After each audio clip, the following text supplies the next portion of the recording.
woman complaining about an item she has bought. First, you have some time to look at questions 1 to 4.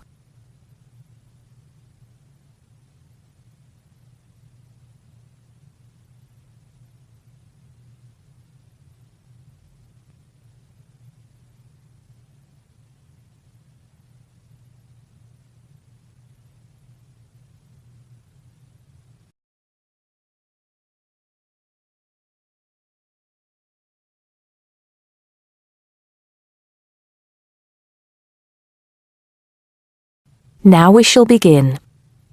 You should answer the questions as you listen because you will not hear the recording a second time.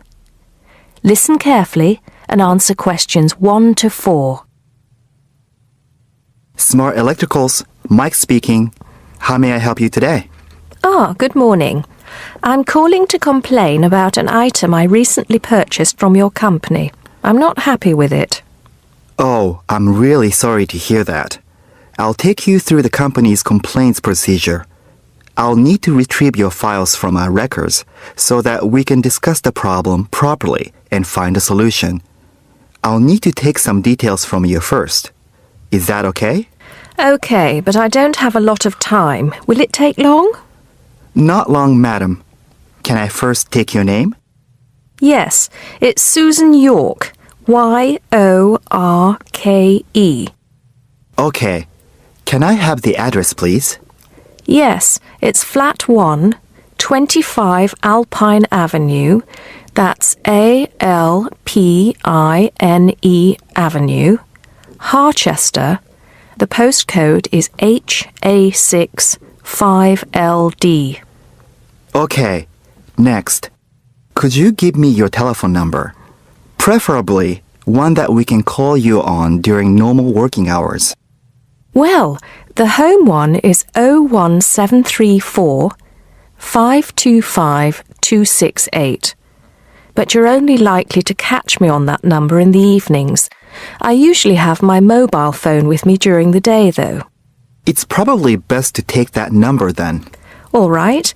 My mobile number is 0781 233 452. And do you have the order reference number on you, by any chance? Well, I have the receipt that the camera came with in front of me. Ah, good. Which number is it? It's a bit confusing. It should be the 7-digit number on the top left corner of your invoice. Let me have a look. I need my glasses. Found it. It's DMX8443. Thanks. Now, when did you purchase the item? Well, the camera was delivered last Monday, on the 1st of February. I ordered it online about 2 weeks before that, but I can't remember the exact date. If you have another look on the invoice receipt, the date should be there. Oh, yes. Here it is. January the 15th. Okay, I'll make a note of that. So, the item is a digital camera? Yes, it's the Aqua PowerShot model in silver. Thank you. Did you take out any kind of insurance when you bought it? Well, no, it was on special offer. I didn't need to pay any extra for the insurance because it came with a special 4-star policy. Well, it means you're fully covered for at least another 3 years. Before you hear the rest of the conversation, you have some time to look at questions 5 to 10.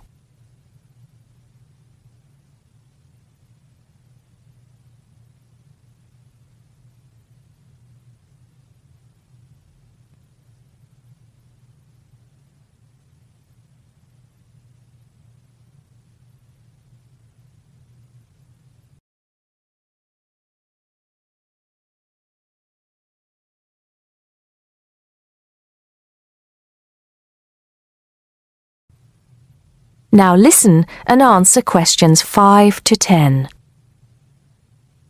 Right. What is the problem? Yes, the first thing is that it came with one memory card in the box when there were supposed to be 2. Oh dear. I'm terribly sorry about that.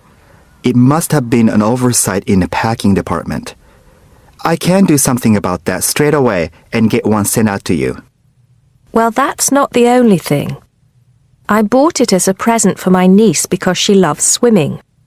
It said on the website that it was waterproof, but when she took it on holiday and tried to use it underwater, it got ruined because water got into the lens. You can imagine how disappointed my niece was. I certainly can. Were those the only problems?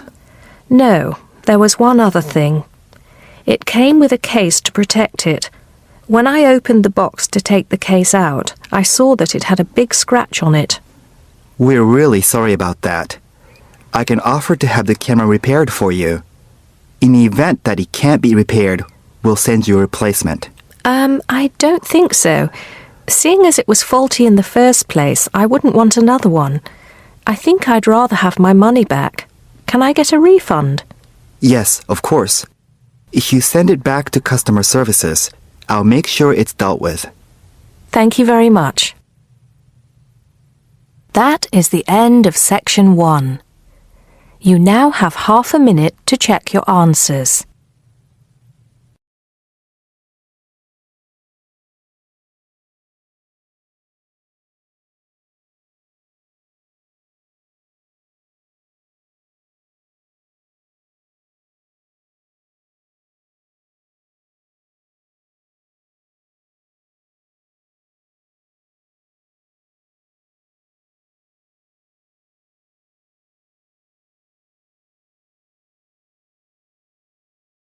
Section 2.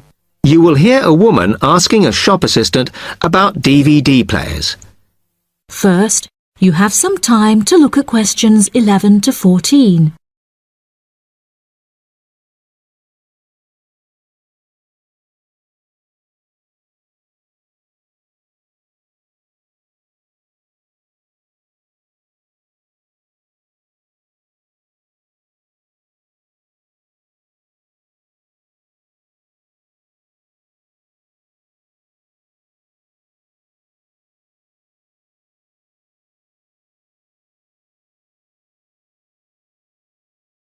Now listen carefully and answer questions 11 to 14. Hello, I'm interested in buying a DVD player. Can you help me, as I don't know very much about them? Of course. We sell quite a range. Actually, we're doing a customer survey at the moment, so I wonder if I could fill in this form about you, and that will actually help me to advise you on the best DVD player for you. Oh, okay. First of all, your occupation. Student. Okay. Then, have you already got a DVD player? No, I've never had one before. Uh-huh. And how much do you think you want to spend on a player? I'm not sure, really, but I have got a budget. My friend said I should allow about £100, but I can't afford over £85, so that's what I'm working on. Mm-hmm. And do you watch DVDs very often? Depends what you mean by often. I don't know what the norm is. Is it about 2 a week? I suppose I watch 3 a month. That's enough for me. Yes. What sort of films do you like watching then? Action movies? Not really. My boyfriend always insists we watch science fiction movies, but I prefer thrillers. Something to get your teeth into. Okay, just one more. Do you watch other DVDs? Ones that are not films, like music or something?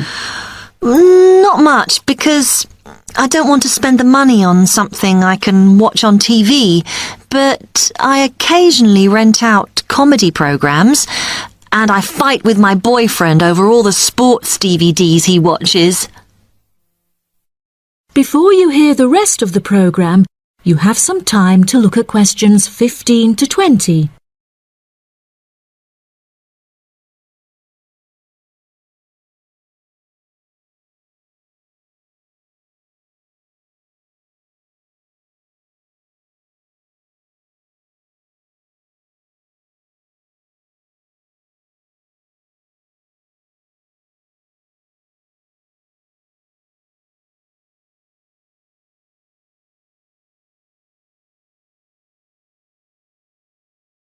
Now listen and answer questions 15 to 20.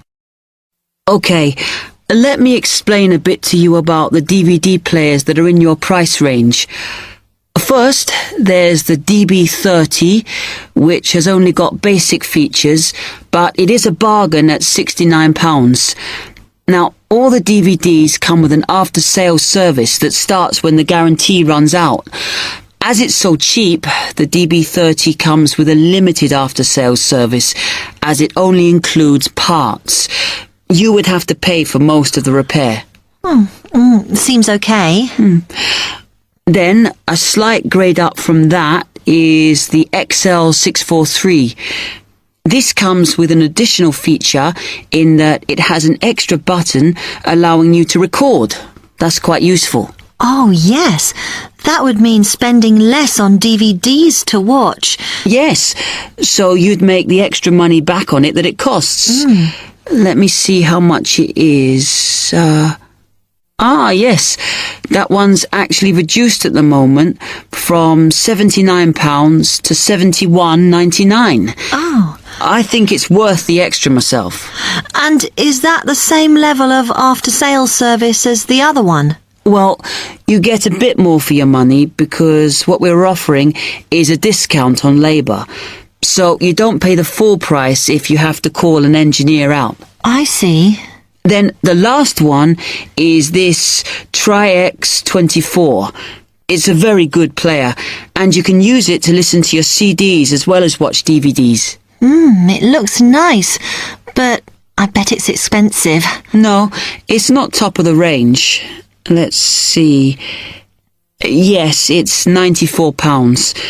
But what you have to remember is that that includes insurance, so you don't have to pay extra for that. And it comes with a guarantee that's valid for 3 years, as opposed to the usual one. What do you think? Maybe. That is the end of section 2. You now have half a minute to check your answers.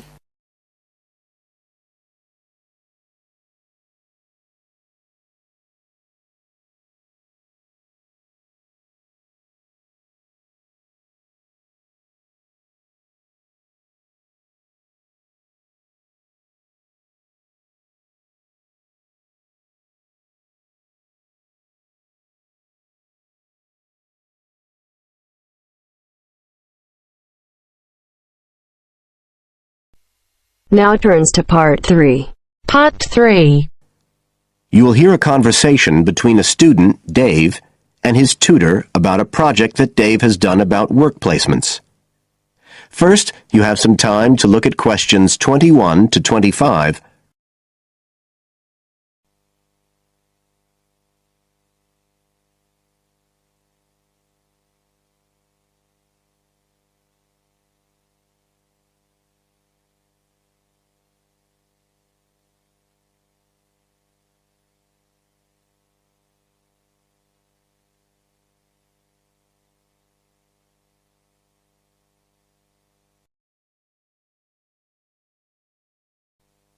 Now listen carefully and answer questions 21 to 25.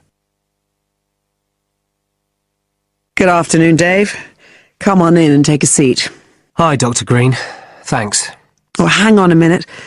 I'll just find the first draft of your project paper, and we can have a look at it together. Now, yours is the one on work placement, isn't it? Yeah, that's right. So what made you choose that for your project? Well, I suppose it was because sending students off to various companies for work experience seems to be such a typical part of educational courses these days. I mean, even school kids get to do it. But I felt everyone just kind of assumes it's a good thing. And I guess I wanted to find out if that's the case. But you don't look at schools or colleges, right? You've stuck to university placement schemes. Yeah, well, I quickly found that I had to limit my research. Otherwise, the area was just too big. Do you think that was okay? I think it's very sensible, especially as the objectives might be very different. So how many schemes did you look at? Well, I sent out about 150 questionnaires altogether, 50 of each to university authorities, students and companies. And I got responses from 15 educational institutions and 30 students in 11 individual companies. Great. That sounds like a good sample. And who did you send your company questionnaires to? Well, the idea was to have them done by the students' line managers. But sometimes they were filled in by the human resources manager or even the owner of the company. Right. I didn't find a full list anywhere, so I think it's very important to provide that, really. You can put it as an appendix at the back. Right. I've got a record of all the respondents, so that'll be easy. I hope other things were okay. I mean, I've already put such a lot of work into this project, identifying the companies and so on. Oh, I can tell. I think you've done a good job overall. You now have some time to look at questions 26 to 30.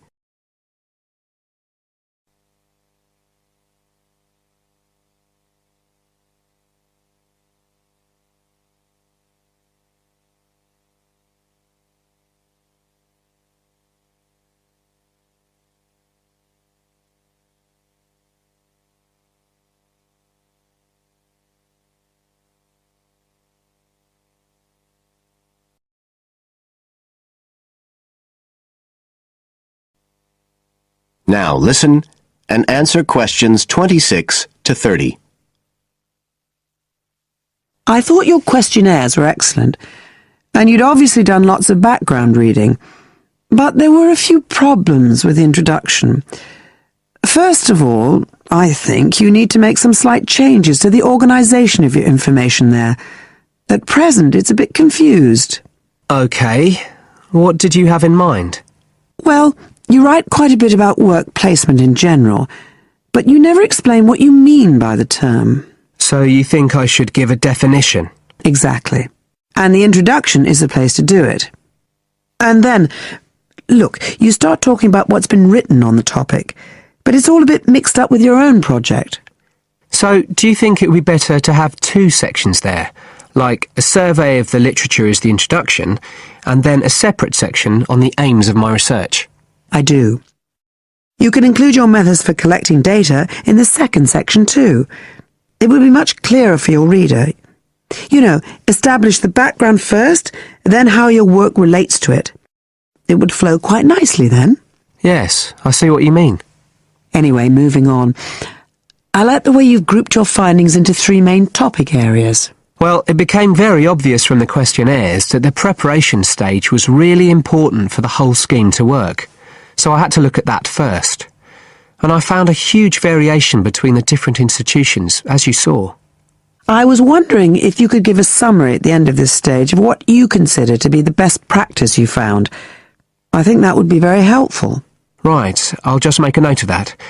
What did you think of my second set of findings on key skills development? For me, this is the core of my whole project, really. And you've handled it very well. I wouldn't want you to make any changes. You've already got a nice final focus on good practice there. Thanks. Right. Now, I think the last part, which deals with the reasons why students don't learn... What, the constraints on learning chapter? Yes, that's the one. I think you need to refer to the evidence from your research a bit more closely here. Maybe you could illustrate it with quotations from the questionnaires, or even use any extracts from a student diary if you can, and refer back to what you've written about good practice. That is the end of part 3. You now have half a minute to check your answers.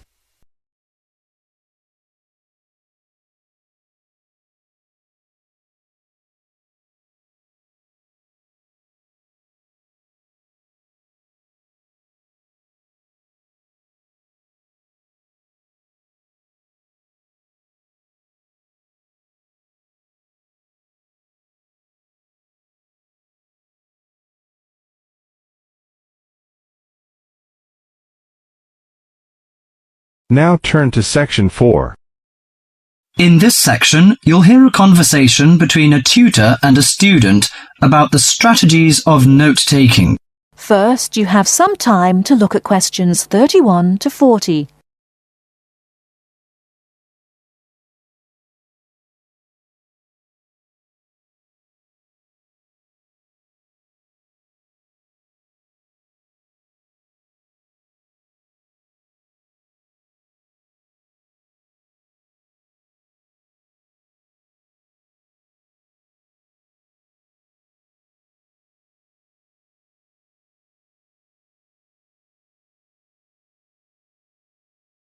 Now listen carefully and answer questions 31 to 40. Hi, Mr. Smith. I wonder whether you can spare several minutes with me. Sure. What's your name, please? John Murray. Good, John. What can I do for you? Well, I am a freshman in the communication faculty. I quite enjoy the life here, except for the difficulty I have in the lectures. You know, I find it difficult to take notes when I listen. If I take notes on my notebook, I can't concentrate on the lecture. But I feel frustrated after the lecture if I don't write down anything. As we know, note-taking is a complex activity which requires a high level of ability in many separate skills. At least 4 important skills are needed. 4? I don't expect so many. I think that needs 1 or 2 skills. Firstly, you have to understand what the lecturer says as he says it. That means you should try to develop the ability to infer the meaning of unfamiliar words from the context. You cannot stop the lecture in order to look up a new word or check an unfamiliar sentence pattern. Yes, that puts the non-native speaker like me under a particular severe strain. Often I may not be able to recognize words in speech which I understand straight away in print. So the ability of inferring is important. Of course, you won't always be able to do this successfully. You must not allow failure of this kind to discourage you, however. It's often possible to understand much of a lecture by concentrating solely on those points which are most important. But how do I decide what's important? Well, that's in itself another skill I'd like to tell you. At first, the most important piece of information in a lecture is the title itself. If this is printed or referred to beforehand, you should study it carefully and make sure you're in no doubt about its meaning. A title often implies many of the major points that will later be covered in the lecture itself. It should help you therefore to decide what the main point of the lecture will be. Besides the title, what should I pay attention to during the speech? A good lecturer often signals what's important or unimportant. He may give direct or indirect signals. Many lecturers, for example, explicitly tell their audience that a point is important and that the student should write it down. Unfortunately, some lecturers who are trying to establish a friendly relationship with the audience are likely on these occasions to employ a colloquial style. He might say such thing as, "This is, of course, the crunch," or "Perhaps you'd like to get it down." Although this will help the student who's a native English speaker, it may very well cause difficulty for the non-native speaker. You'll therefore have to make a big effort to get used to the various styles of his lectures. I see. You mean I should get used to some colloquial expressions of the lecturer and write down the points he recommends us to take? That's right. And it's worth remembering that most lecturers also give indirect signals to indicate what's important. They either pause or speak slowly or speak loudly or use a greater range of intonation, or they employ a combination of these devices when they say something important. So, I should be aware of this and focus my attention accordingly. If I can catch the main points, how can I write them quickly and clearly? Good question. That's a problem that most students find hard to solve. Having sorted out the main points, you have to write them down. In order to write at speed, you may find it helps to abbreviate. You can also try to select only those words which give maximum information. There are usually nouns, but sometimes verbs or adjectives. Writing only one point on each line also helps you to understand your notes when you come to read them later. I see. The last but not least skill to learn is to show the connections between the various points you've noted. This can often be done more effectively by a visual presentation than by a lengthy statement in words. Thus, the use of spacing, of underlining, and of conventional symbols plays an important part in efficient note-taking. In this way, you can see at a glance the framework of the lecture. Thank you so much, Mr. Smith. I think I'll employ the methods in the next lecture. That is the end of section 4. You now have half a minute to check your answers.